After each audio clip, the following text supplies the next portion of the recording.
अरे हॉरर के दीवानों, आज मेरे पास एकदम खौफनाक कहानी है जिससे आपकी रूह कांप जाएगी। सोचो, कुछ दोस्त रवि, विशाल, मोहित और करण, जिन्हें हॉन्टेड जगह एक्सप्लोर करने का बड़ा शौक है। इस बार उन्होंने मालगढ़ी मेंशन को चुना, जो उनके गांव के बाहर एक पुराना खंडहर जैसा घर था। कहानी ये है कि ये मेंशन सदियों पुराना है और जो भी वहां रहा वो रहस्यमय तरीके से गायब हो गया। गांव वाले तो उसके पास जाने से भी डरते थे, लेकिन रवि और उसके दोस्त, उन्हें भूतों पे यकीन नहीं था, उन्हें सबूत चाहिए था।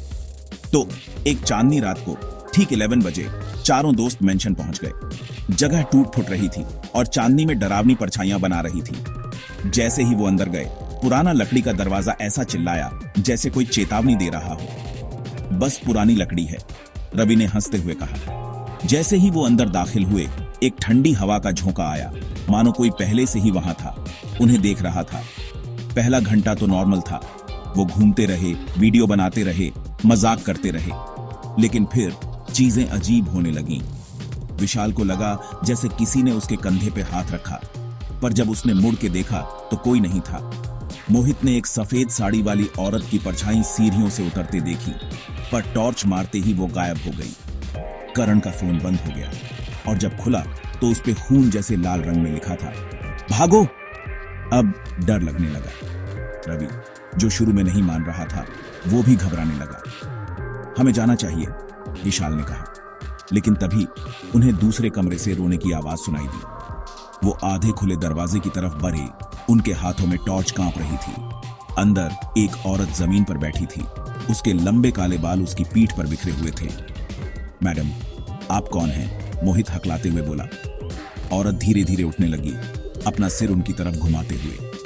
उसकी आंखें बिल्कुल काली थीं, उसका चेहरा जला हुआ था और उसके होंठ फटे हुए थे।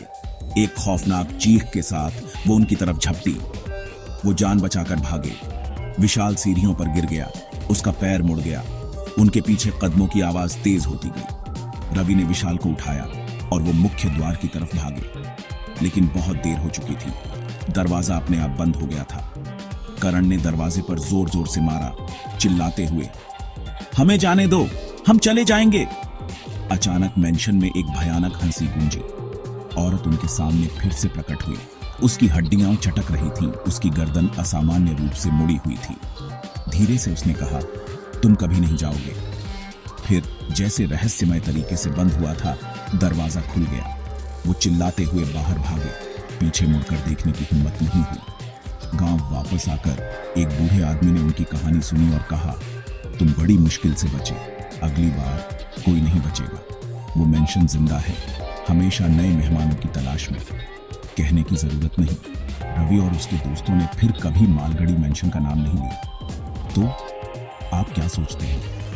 क्या आप मालगढ़ी मेंशन में एक रात बिताने की हिम्मत करेंगे? मुझे कमेंट्स में बताइए और लाइक, शेयर और सब्सक्राइब करना ना भूलें।